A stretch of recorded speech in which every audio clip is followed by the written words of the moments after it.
एक समय की बात है, एक छोटे से गांव में एक बुजुर्ग महिला रहती थी। उनका नाम राधा था। राधा बहुत ही दयालु और सहानुभूतिपूर्ण थी। वह बहुत गरीब थी, लेकिन उनकी गरीबी उनके स्नेह और दया को कभी कम नहीं कर सकी। राधा का एक ही बेटा था, जिसका नाम रामू था। रामू किसी नगर में नौकरी करता था और अपनी माँ से बहुत प्यार करता था। रामू हर महीने अपनी माँ के पास आता था, उसे पैसे देता था और फिर वापस शहर चला जाता था। लेकिन एक महीने रामू नहीं आया, फिर दूसरे महीने में भी वह नहीं आया। राधा को बहुत चिंता हुई। उसने सोचा कि उसके पास पैसे तो हैं, लेकिन उसके बेटे का ख्याल उसे चैन नहीं आने दे रहा था। वह रोज़ बेटे का इंतज़ार करती, लेकिन रामू नहीं आया। अंततः राधा ने फैसला किया कि वह शहर जाएगी और अपने बेटे का पता लगाएगी।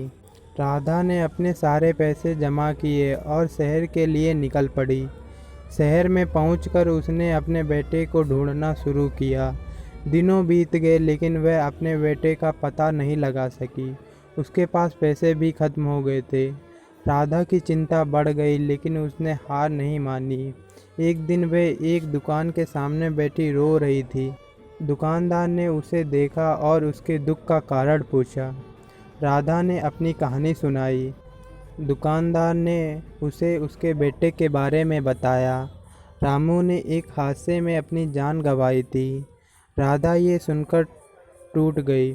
उसने अपने बेटे के नाम की मिट्टी अपने हाथों से चूमी। उसकी आंखों में आंसू थे, लेकिन उसके मन में एक आशा थी। उसने अपने बेटे को खोने के दुख को स्वीकार किया और अपने गांव लौटने का फैसला लिया।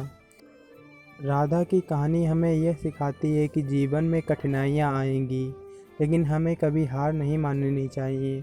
उसकी कहानी हमें दया, सहानुभूति और प्यार की शक्ति के बारे में भी याद दिलाती है।